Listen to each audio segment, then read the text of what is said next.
ఉన్నాడు. దేవుని యొక్క వాక్య భాగంలో ఎఫెసీ పత్రికలో ఆయన రాస్తూ చెప్తున్నట్లుగా మనం చూస్తున్నాం. రోమా పత్రిక 8వ అధ్యాయము 29వ వచనంలో ఒక మాట మనం చూస్తున్నప్పుడు మేము వాళ్ళన ఎఫెసీ తన కుమారుడు మనను తన కోసము నిర్ణయించుకుని మనము తన ఎదుట పరిశుద్ధులముగాను నిర్దోషములమై ఉండాలని జగత్ పునాది వేయబడక ముందే ఆయన మనలను ఏర్పరచుకుని ఉన్నాడని ఎఫెసీ పత్రికలో తెలియపరుస్తూ ఉన్నాడు. తర్వాత ఇప్పుడు చదవమ్మా రోమపత్రిక 8:20. ఎందుకనగా తన కుమారుడు అనేక సహోదరులతో శ్రేష్ఠుడైనట్లు దేవుడు ఎవరిని ముందు ఎరుగునో వారు తన కుమారుడితో స్వారూప్యము గలవారమునకు వారిని ముందుగా నిర్ణయించుకుని మనం చూస్తూ ఉన్నాం. అసలు జగత్ పునాది వేయబడక ముందే దేవుడు మనల్ని ఏం చేసినట్ట అమ్మా చెప్పాలి మాట ఏర్పరచుకున్నాడు. అంటే మనం అసలు ఈ భూలోకానికి రాకముందే దేవుడు మనల్ని ఏర్పరచుకుని ఉన్నాడు అనే విషయాన్ని మనం చూస్తున్నాం. చూడండి ఎంత గొప్ప ప్రణాళికలు ఆయన కలిగి ఉన్నాడు. ఒకసారి గమనించండి దయచేసి. అందుకనే ప్రతి ఒక్కరు కూడా నేను మరొకసారి మీకు గుర్తు చేస్తున్నాను, మనం ఒక ప్రణాళికను మనము కలిగిన వారమై ఉండాలి. వివాహం అయిన వెంటనే పిల్లల కొరకు మనం ఆలోచించాలి. వారి పిల్లలు వాళ్ళు ఏం చదవాలి, వారి యొక్క ఎడ్యుకేషన్ ఎలా చదివించాలి, వాళ్ళని ఎలా ఉన్నతమైన స్థితిలో ఉంచాలి, కాబట్టి వాళ్ళకి ఏది సమకూర్చాలి, ఇవన్నీ కూడా మనం ఏం చేయాలి, ఒక ప్రణాళికబద్ధంగా మనము చేయాలి ప్రియమైన వాళ్ళను. అప్పుడు ఆ పిల్లలు మనకు భారం కాకుండా ఉంటారు. కానీ మనమైతే ఏం చేస్తాం, వాళ్ళు పుట్టిన తర్వాత పెరిగిన తర్వాత అప్పుడు వాళ్ళ యొక్క చదువుల గురించి వారి యొక్క వివాహాల గురించి మనం ఆలోచన చేస్తాం. అలా ఆలోచన చేస్తే అనేకమైన కష్టాలు మనం పడాలి, అనేకమైన అప్పులు చేయాలి. కానీ ముందుగానే ఒక ప్రణాళిక మనకు ఉందనుకోండి, పుట్టక ముందే వాళ్ళ గురించి ఒక ప్లాన్ చేసుకున్నాం అనుకోండి, మనం ఆ ఎదిగొచ్చిన తర్వాత వాళ్ళ వివాహాలు చేయడానికి మనం ఏమైనా అప్పులు చేయవలసిన పరిస్థితి రాదు. అంటే ఒక పేదవాడైనా ఆ పేదవాడి యొక్క పేదతనంలో వచ్చిన ఆ యొక్క జీతాన్ని సరిగ్గా మనం చేసుకుంటే మన పిల్లలు పెద్దవాళ్ళు అయిన తర్వాత వాళ్ళు హ్యాపీగా ఒక 5 చేతుల వాళ్ళని వాళ్ళు పెట్టవచ్చు. ప్రియమైన వాళ్ళు హ్యాపీగా మంచి చదువులు చదివించవచ్చు. అంటే మనం ఎప్పుడైతే ఏది చేయాలో ఏది చేయకూడదో, దేనికి ఎప్పుడు ఖర్చు పెట్టాలో ఏది ఖర్చు పెట్టకూడదో ఒక ప్రణాళిక మనము కలిగి లేకపోతే మన కడుపున పుట్టిన పిల్లలు బాధపడతారు ప్రియమైన వాళ్ళు. అందుకని ప్రతి ఒక్కరం కూడా మనం ఏం చేయాలి, ఒక ప్రణాళిక ఉండాలి అనే విషయాన్ని గమనించాలి. అలాగే ప్రభు అయిన దేవుడు కూడా మన పుట్టక ముందే మనల్ని ఏర్పరచుకున్నాడు. వీరి కొరకు నేను ఏం చేయాలి, వీరి కొరకు నేను ఏమి త్యాగం చేయాలి, వీరి కొరకు నేను ఏమి సంపాదించాలి, వీరి కొరకు నేను ఏ విధంగా పరలోకాన్ని ఏర్పాటు చేయాలి, ఇవన్నీ కూడా మనం పుట్టక ముందే మన కోసం దేవుడు ఒక ప్రణాళికబద్ధంగా మనకు అన్ని కూడా ఆయన ఏం చేశాడు, సమకూర్చాడు ప్రియమైన వాళ్ళన. అంటే ఆయన మన పట్ల ఎంత ప్రేమ కలిగి ఉన్నాడో ఒకసారి గమనించండి. పిల్లల పట్ల ప్రేమ కలిగి ఉన్న తల్లిదండ్రులే పిల్లలకు కావలసినవన్నీ కూడా ఏం చేస్తారు, సమకూరుస్తారు. కొంతమంది పిల్లలను కని ఎటువంటి పని చేయకుండా నిర్లక్ష్య వైఖరిని కలిగి వారి కొరకు ఒక చిల్లు గమ కూడా సంపాదించకుండా అనాథులుగా వాళ్ళని విడిచిపెట్టే తల్లిదండ్రులు సమాజంలో అనేక మంది ఉన్నారు ప్రియమైన వాళ్ళ. అటువంటి తల్లిదండ్రులు పిల్లలు కూడా వాళ్ళకి పిల్లలు పుట్టక ముందే పిల్లల్ని కనడం వాళ్ళకి వృధా నన్ను అడిగితే ప్రియమైన వాళ్ళు. కాబట్టి పిల్లలను కన్నామంటే వాళ్ళ ప్రయోజకులుగా పెంచే తల్లిదండ్రులుగా బాధ్యత మనము తీసుకుంటేనే ఆ పిల్లల్ని మనము పెంచాలి. అందుకనే పిల్లల్ని దేవుడిచ్చిన బహుమానములు ప్రియమైన వాళ్ళను. పిల్లలు ఎవరంట, దేవుడిచ్చిన బహుమానములు. ఆ బహుమానము ఆ స్వాస్థ్యమును మనం ఏం చేయాలి, జాగ్రత్తగా పెంచవలసిన బాధ్యత మనకుంది ప్రియా సహోదరి సహోదరుడు. అందుకనే ప్రభు ఒక ప్రణాళికబద్ధంగా మనము కూడా ఎలా బ్రతకాలో ఎలా జీవించాలో ఇవన్నీ కూడా తెలియపరచడానికి ప్రభు అయిన యేసుక్రీస్తు వారు ఒక ప్రణాళికను కలిగి ఉన్నాడు అనే విషయాన్ని పరిశుద్ధ దేవుని యొక్క లేఖన భాగంలో మనం చూస్తూ ఉన్నాము. అందుకని ఆయన అంటూ ఉన్నాడు 13వ వచనములో ఆయన మాట్లాడుతూ చెప్తున్నాడు, ప్రియమైన వాళ్ళరా వారి రక్షణ గురించి వారు ఎంత నిశ్చయత కలిగి ఉన్నారో చెప్తూ ఆయన అంటున్నాడు, మీరు ఆత్మ చేత ముద్రింపబడి ఉన్నారని ఆయన చెప్తున్నాడు. ఎఫెసీ పత్రికలో 13వ వచనంలో మనం చూసినట్లయితే మనం ఎవరి చేత ముద్రింపబడ్డామంట, ఆత్మ ఆత్మ చేత ముద్రింపబడి ఉన్నాము. అంటే ఇక్కడ ముద్ర గురించి మాట్లాడుతూ ఉన్నాడు. అంటే ప్రతి క్రైస్తవుడు కూడా ఆత్మ చేత ముద్రింపబడి ఉన్నాడు అనే విషయానికి మనం చూస్తూ ఉన్నాం. చూడ పూర్వ దినాల్లో ఇక్కడ రైతులు చాలా మంది ఉన్నారు. రైతులు ఇక్కడ ఇదివరకు రాశి చేసిన తర్వాత కొంత ఒట్టిగడ్డి కాల్చి ఆ రైతులు ఏ రైతు అయితే ఆ రైతుకు ఒక గుర్తుండేది, ఆ రాశి మీద వేయడానికి ఒక గుర్తుండేది. అంటే అందరి గుర్తులు ఒకటి కాదు, ఒక్కొక్క రైతు ఒకటి ఏం చేసేవాడు, గుర్తు తయారు చేయించుకునేవాడు. ఆ గుర్తు తయారు చేయించుకున్న తర్వాత ఆ రైతు వచ్చి వ్యవసాయం చేసే ఆ వ్యవసాయకుడు ఈ రైతు దగ్గరుండి ఎన్ని మొత్తంలో అంటే ఆ మామూలుగా ఆ బూడిద ఏం చేసేవారు, ఆ రాశి చుట్టూరు వేసి దాన్ని లాస్ట్ లో ఏం చేసేవారు, ఇలా మామూలు ముద్ర వేసేవారు అనమాట. అంటే ఒకవేళ ఆ రాత్రి ఒకవేళ ఈ వ్యవసాయం చేసే రైతు ఒకవేళ ఆ ఒడ్లు పట్టుకెళ్ళిపోతే ఎన్ని ముద్రలు లెక్కేసుకునేవాడు, దాని మీద ఉన్న గుర్తులు లెక్కేసుకునేవాడు. కాబట్టి ఒకవేళ ఎవరైనా పట్టుకుపోతే ఆ రైతుకు లాస్ వస్తుంది కాబట్టి ఏం చేసేవాడు, వారి ముద్రలు వేసేవారు. ప్రియమైన వారు గుర్తుందా ఎవరికైనా అమ్మా, ఏమంటే చిట్టి గారు గుర్తుందా? ఇదివరకు రాశి మీద గుర్తులు వేసేవారు, గుర్తుందా మీకు? మర్చిపోయారా అబ్బులు గారు? అంటే ఎందుకు వేసేవారు, ఇది నా రాశి, అర్థమవుతుందా? ఆ రైతు ఇది నా రాశి, ఇదిగో నాది, దీని మీద ఇదిగో ఒక ముద్ర. అంటే ఇక్కడ మనం ఎఫెసీ పత్రిక రాసినప్పుడు కూడా అపోస్తలుడైన పౌలు నా రోజుల్లో కూడా ఒక లెటర్ రాస్తే ఆ లెటర్ మీద ఒక ముద్ర వేసేవారంట. ఆ ముద్ర వేసిన తర్వాత ఆ లెటర్ పట్టుకెళ్ళిన తర్వాత ఎవరికైనా ఇస్తే ఆ ముద్ర చిరగకుండా ఉండేది. అప్పుడు ఆ ముద్ర చిరగకుండా ఉందంటే ఇది నాకు సంబంధించింది అని ఆ సీల్ ఏం చేసేవారు, వాళ్ళు ఓపెన్ చేసి వాళ్ళు చదువుకునేవారు.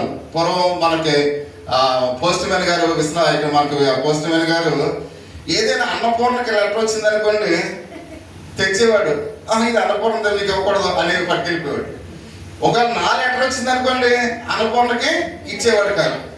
కాబట్టి ఇక్కడ ఎందుకంటే ఇది ఎవరితో వాళ్ళకే ఇవ్వాలి. మామూలుగా నువ్వు ఎంతమంది ఫోన్ చేసి చెప్పినా కానీ డోంట్ కేర్, అసలు ఒకరికి ఇచ్చేవాడు కాదు. ఒకవేళ డబ్బులు ఒకసారి నేను రాజు స్టేషన్ మాస్టర్గా పనిచేస్తున్నాడు, పాపం టికెట్ ఇచ్చాడు, టికెట్ తీసుకుని మారంపల్లి ఏలూరు అని ఇలా చేపెట్టుకున్నాడు.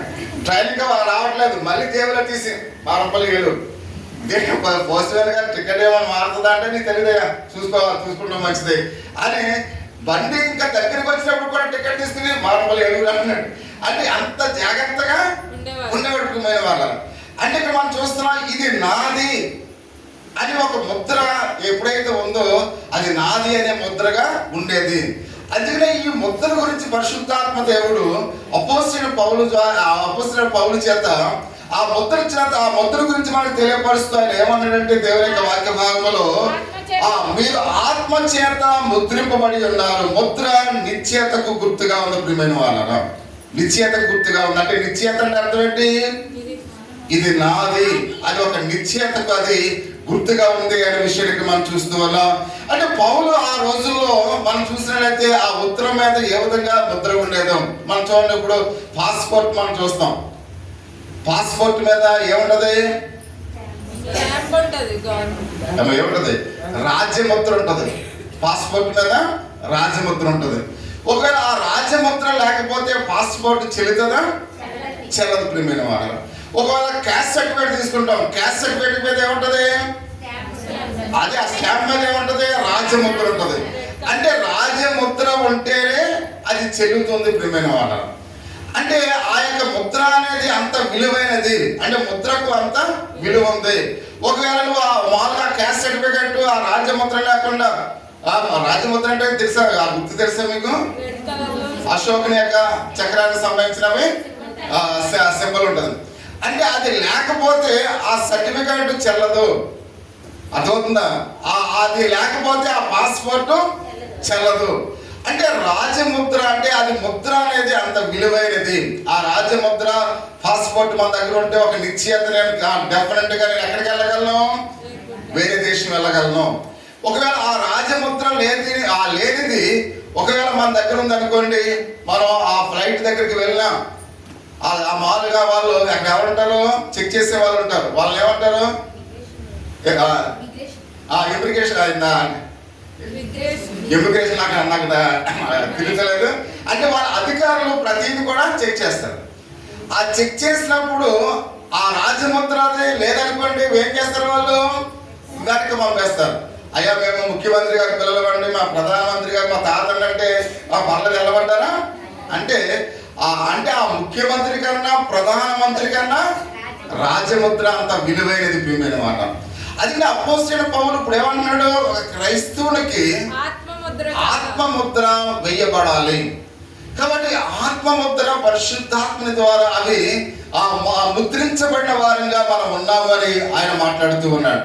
అంటే ప్రియా సహోదరి సహోదరు ఆయన మాట్లాడుతూ ఉన్నాడు. ఆ సీలు రాసిన వారిగా ముద్ర ఉంది అనే విషయానికి మనం చూస్తూ ఉన్నాం.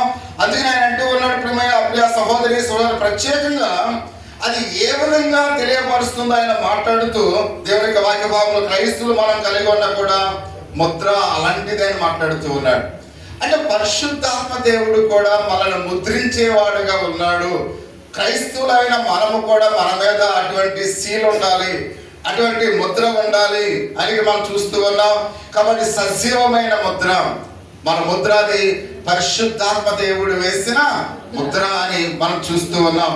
అంటే ప్రతిరోజు కూడా దేవుని వాక్యము చేత సంస్కారముల చేత కాబట్టి మనము క్రైస్తవులుగా ఈ ముద్ర మనకు వేస్తూ ఉన్నాడు ప్రియమైన వాళ్ళ.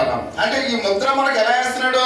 నువ్వు ఎప్పుడైతే దేవుని యొక్క సందేశాన్ని వింటూ ఉన్నావో, ఎప్పుడైతే ప్రభురాత్రి సంస్కార ఆరాధనలో నువ్వు పాలుపంపులు పంచుకుంటూ ఉన్నావో, ఎప్పుడైతే పాప క్షమాపణ నువ్వు పొందుకుంటున్నావో, అప్పుడు నీకు ఏమేస్తాడైనా ముద్ర వేస్తూ ఉన్నాడు. వీరు నా జనులై ఉన్నారు, వీరు నా ప్రజలై ఉన్నారు, వీరు కొరకు నేను తన రక్తాన్ని దారపోసి ఉన్నాడు కనుక మీరు ఎప్పుడైతే దేవుని యొక్క సందేశాన్ని విని ఎప్పుడైతే సంస్కార ఆరాధనలో పంచుకుంటున్నారో అప్పుడు మీరు ఏమై ఉన్నారంటాడు ఆయన? దేవుని ప్రజలై ఉన్నారు అనే ముద్ర మన మీద ఆయన వేస్తూ ఉన్నట్లుగా మనం చూస్తూ ఉన్నాం.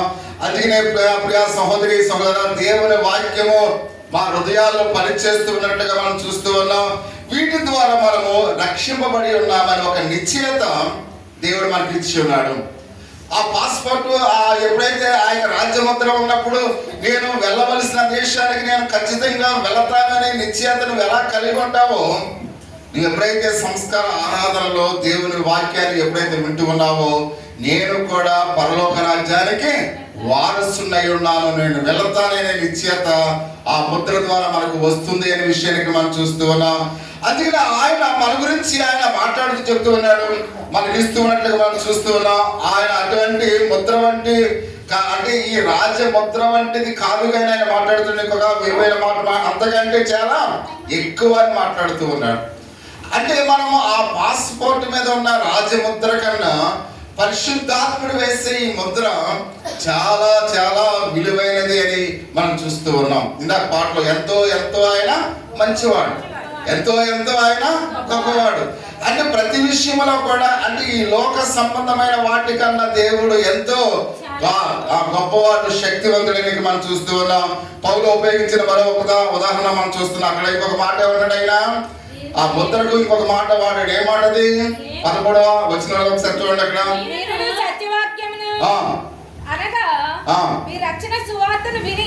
రక్షణ ఆత్మచేత ముద్రింపబడి అని చెబుతూ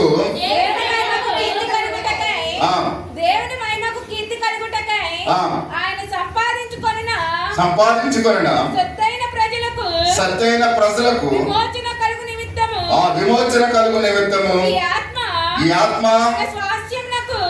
స్వాస్థ్యములకు సంచ కరువుగా ఉండేను. అంటే ఇక్కడ మనం చూస్తున్నాం ముద్రకు ఇంకొక మాట మాట్లాడాడు. ఏమంటది? సంచ కరువు అని మాట్లాడాడు. సంచ కరువు అంటే ఎవరికైనా తెలుసా? ఇక్కడ మనం చాలా సార్లు ఈ మాట విని ఉంటారు. సంచ కరువు అంటే అర్థం ఏంటి చెప్పాలి? సంచ కరువు అనే మాటకు అర్థం ఏంటి?